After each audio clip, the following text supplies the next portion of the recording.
Well, here's my trail.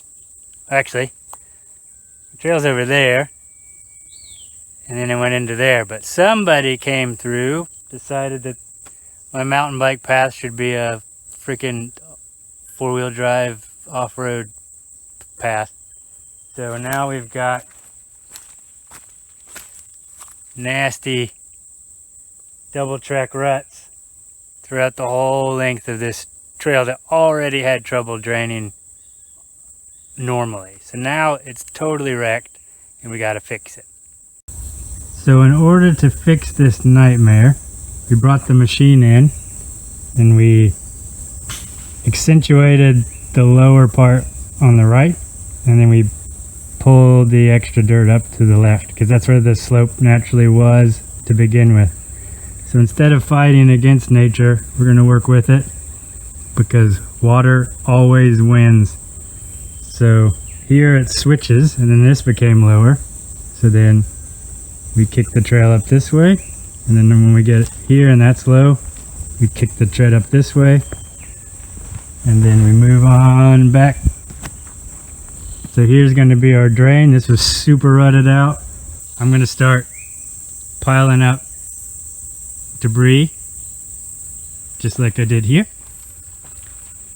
and then you have your path here. So we call this a corral, so then it pushes you to coming on the right path. Otherwise people always take the inside, and that's going to just stay muddy and this will never drain. So if I cover this up like this, people will ride here where it's dry anyway, and then they'll follow the line. Yeah, so the military is the one that came through here. They had some exercise and I guess they needed to practice building roads.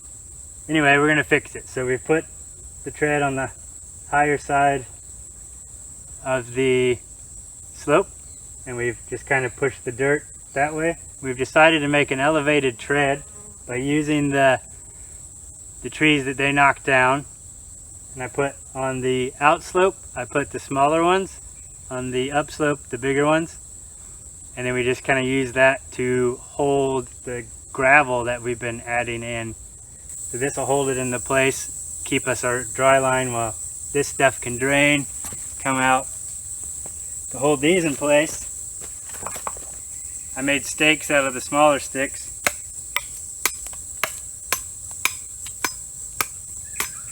Like that. Then got my stone hammer and then pounded those in, two on either side, like that.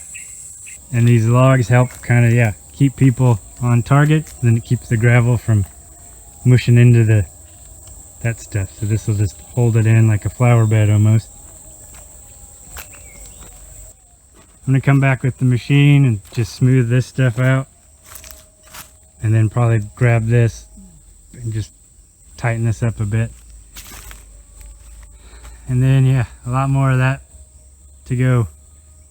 We'll make another corral out of that stuff once I'm done bringing in gravel, because the original trail comes here, goes back into here.